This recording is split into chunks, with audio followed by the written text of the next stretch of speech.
welcome back to Grasp and Gain. நம்ம சேனல்ல cooking videos போட்டு ரொம்ப நாள் ஆச்சுல்ல.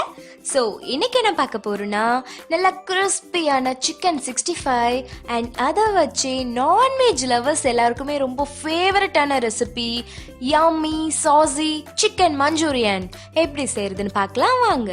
ஒரு ½ kg கிட்ட போன்லெஸ் சிக்கனாக வாங்கி மஞ்சத்தூள் போட்டு நல்லா வாஷ் பண்ணியாச்சு. அதுக்கப்புறமா ஒரு 1.5 ஸ்பூன் வந்து கார்ன்ஃப்ளோர், 1 ஸ்பூன் வந்து அரிசி மாவு எதுக்குன்னா நல்லா நமக்கு கிறிஸ்பியாக கிடைக்கிறதுக்காக.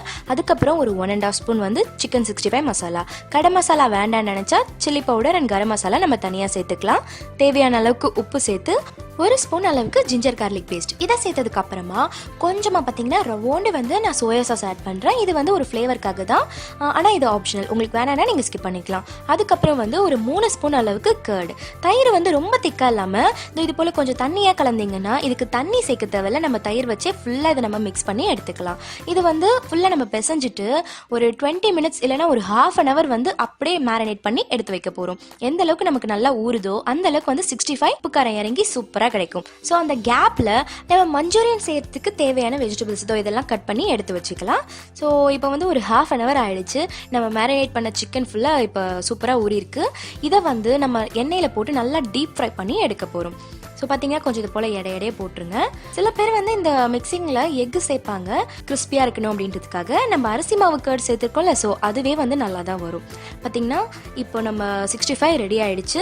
இது வெளியில் நல்லா கிறிஸ்பியாக இருக்கும், அதே போல் உள்ளே நல்லா சாஃப்டாக வெந்திருக்கும். ஸோ இதை அப்படியே எடுத்து வச்சுக்கலாம். அடுத்தது மஞ்சூரியன் சேர்த்துக்கான ப்ராசஸ். அகைன் ஒரு பேனில் கொஞ்சம் எண்ணெய் ஊற்றிட்டு பூண்டு வந்து குட்டியாக வந்து கட் பண்ணி எடுத்து வச்சுருக்கேன். ஸோ அதை வந்து சேர்த்து நம்ம கொஞ்சம் மிக்ஸ் பண்ணிக்கலாம். அதுக்கப்புறம் கொஞ்சமாக கருவேப்பிலை சேர்த்துட்டு வெங்காயத்தை ஆட் பண்ணிக்கலாம். வெங்காயமும் சேம் குட்டியாக கட் பண்ணி போட்டோம்னா நம்ம சாப்பிடக்குள்ள ஒரு வாய்க்கும் அந்த வெங்காயத்தோட ஃப்ளேவர் வந்து நமக்கு கிடைக்கும். ஸோ அது சூப்பராக இருக்கும். அண்ட் இதை வந்து ரொம்ப பொன்னரா ஆகிற அளவுக்குலாம் வதக்க தேவையில்ல.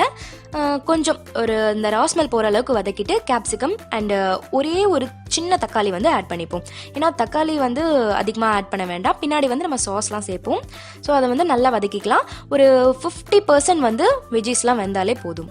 அதுக்கப்புறம் இப்போ 1 ஸ்பூன் அளவுக்கு டொமேட்டோ சாஸ் அண்ட் 1 ஸ்பூன் வந்து சில்லி சாஸ், அப்புறம் ஒரு ஆல்ரெடி நம்ம வந்து சோயா சாஸ் சேர்த்துருக்கோம், அதனால் ஒரு ½ ஸ்பூன் வந்து சோயா சாஸ் சேர்த்துட்டு நல்லா மிக்ஸ் பண்ணிக்கலாம். அண்ட் மஞ்சூரியன் பொறுத்த வரைக்கும் இந்த வெஜிடபிள்ஸ்லாம் வந்து 100% வந்து வெந்திருக்கணும்லாம் அவசியம் கிடையாது. ஒரு 75% வந்து வெந்திருந்தால் தான் கொஞ்சம் சாப்பிட வந்து கொஞ்சம் நறுக்குன்னு கிரன்ச்சியாக நல்லாயிருக்கும்.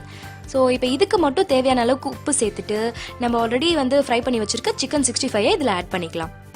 அண்ட் இப்போ நம்ம சேர்த்த 65யும் அந்த வெஜிடபிள்ஸும் தனித்தனியாக தெரியாத அளவுக்கு கொஞ்சம் நல்லா சேர்த்து மிக்ஸ் பண்ணிவிட்டு இதை வந்து நம்ம லிட் போட்டு மூடி வச்சிடலாம். ஒரு 5 மினிட்ஸ் வந்து இது அப்படியே இருக்கட்டும்.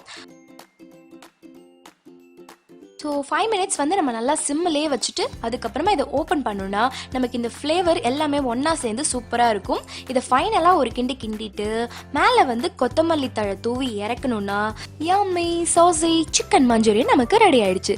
ஸோ இதை தாங்க ரெஸ்டாரண்ட்டில் 100-200ன்னு பே பண்ணி நம்ம சாப்பிட்டுட்ருக்கோம். அதை விட டேஸ்ட்டாக நம்ம வீட்டில் இதை செஞ்சு சாப்பிட்லாம். ஸோ கண்டிப்பாக ட்ரை பண்ணி பாருங்கள். இந்த வீடியோ உங்களுக்கு பிடிச்சிருந்ததுன்னா லைக் பண்ணுங்கள், ஷேர் பண்ணுங்கள்.